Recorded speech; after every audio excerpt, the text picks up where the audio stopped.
चलतु आज मार्केट रू न किणी प्रस्तुत करवा घरे यही स्नैक्स को जहाँकि छोटू बड़ पर्यंत समस्त को निश्चित भाव में पसंद आसो बनवा जी सहज खावाई से टेस्टी। नमस्कार, जय जगन्नाथ। सिंपल किचन फैमिली रे आपण मानकु अनेक अनेक स्वागत। आज रही स्नैक्स को बनवाई निश्चित भाव में वीडियोटी को प्रथम रू शेष पर्यंत देखि नियंतु। रेसिपी भल लगे वीडियोटी को गोटे लाइक और चैनल रे जदि नुआ थे चैनल को सब्सक्राइब करने। फेसबुक पेज रे वीडियोटी को देखुथिले फॉलो तो निश्चित करेंगे।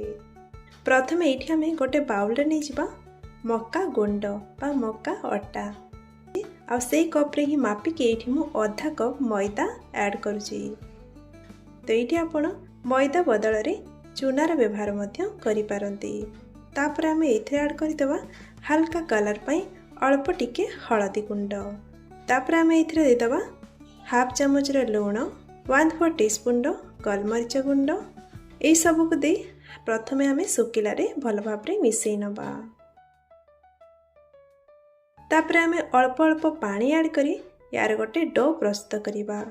जेपरि आम रुटी किंबा परोटा बनैया डो बनै थाउ ठीक सेहीपरि, ना अधिक टाण ना अधिक नरम।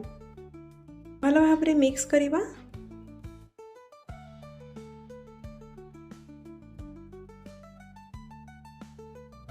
देखंतु एठी हमर ए स्नैक्स को बनैया हमर ए डो प्रस्तुत हो गला। एठी मते ई डो को प्रस्तुत करने पाखापाखि गोटे कप रो एतिकी एठी मु पानी व्यवहार करछि। तापर आमे कोन करिबा ना ई डो को कवर करी पाखापाखि 10 रु 15 मिनिट पई रेस्ट रे रखि नबा, जहा द्वारा कि डो भल भाव रे सेट हे जिवो। 10 रु 15 मिनिट परे एठी डो भल भाव रे सेट हे जाइतला। तो एबे आमे एथरु ई डो को ए भली भाव रे छोट छोट पीसेस रे डिवाइड कर नबा। जेमती कि आमे रोटी बनै थाउ ताठारु टिके बड़ साइज रखी आमे डो गुड़िक काटी नबा। तापर एठी आमे गोटे डो को नहीं हाथ रे भल भाव रे गोल कर नबा। तापर एठी आमे सुखा मैदा रे एपरी भल भाव रे टिप करिबा, जहा द्वारा कि बेलिबा समय रे तळु लागिबनी। जेमती आमे रोटी बनै थाउ ताठारु टिके अधिक थिक रखी आमे गोला को बेली नबा।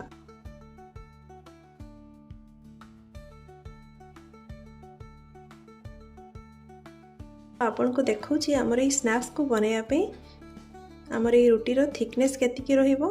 देखंतु ठीक रोटी रो थिकनेस एतिकी रखिबे, याटू अधिक मोटा किंबा पतला करिवेनी। तापर हमें गोटे नाइफ सहायता रे ए रोटी रो साइड गुडी को कट करी बाहर करनबा।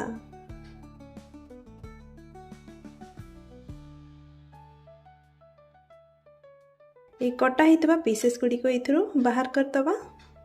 पुणी आउ थे आम यहाँ कट करवा। तापर आम गोटे कंटा चामच साहाय्य यहाँ यहपरी होल करदबा, जहा द्वारा कि आम ये स्नैक्स बनैबा ये फुलबनी।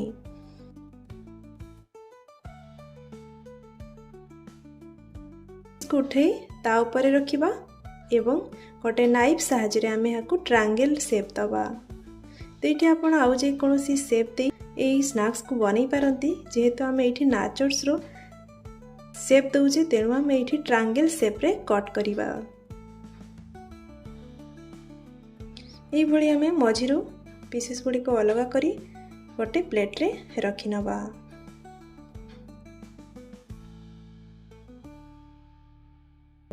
एठी हमर किछि स्नैक्स छाणिबा पई प्रस्तुत हो गला। तो ताको आम गोटे प्लेट रे रखिबा।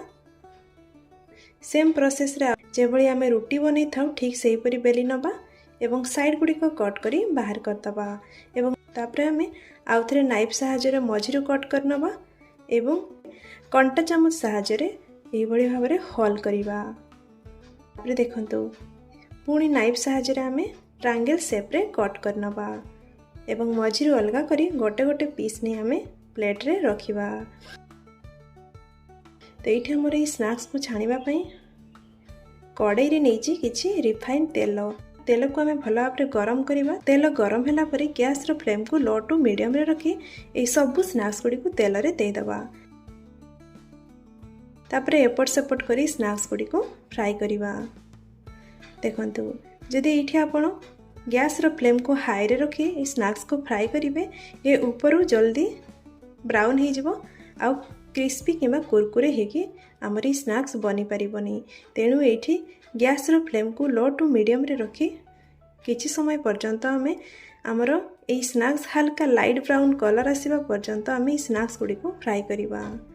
ये आमर ये स्नैक्स गुड़िकर कलर चेंज हो आसलानी, पूरा लाइट ब्राउन कलर आसीगलानी। याठू अधिक आम ये स्नैक्स को फ्राई करवानी। तेलरू छाणी आनी गोटे प्लेट रे रखिबा। ये आमर प्रस्तुत हो गला खाइबा पई एकदम क्रिस्पी कुरकुरा हेकी प्रस्तुत होइतबा एई नाचोस। तापर आमे एई स्नैक्स को आहुरी चटपटा बनाया पई एइथरे आमे ऐड करिबा आधा चामच रो जीरा गुंड, आधा चामच रो लंका गुंड, आधा चामच रो प्लेन लूण आ 1/4 टीस्पून रो बीट लूण। तापर एठी आमे ऐड करिबा आधा चामच रो भजा होइतबा जीरा गुंड आ 1/4 टीस्पून रो धनिया गुंड आ पूरा लास्ट एठी मु ऐड कर दोची गोटे पैकेट मैगी मसला। देखंतु एठी मु पूरा लास्ट रे गोटे पैकेट मैगी मसला को पूरा दे सारी एठी आमे टिफिन बॉक्स रो लिड को कवर कर दबा। तापर एपरी चारि पट को बुलाई बुलाई मिक्स करिबा। एठी मु ए टिफिन बॉक्स को खोली के देखौची केते सुंदर भाबरे आमे इथिरे जहा भी मसला पकैथिले ये पूरा भलो भाबरे मिस जाइथिला।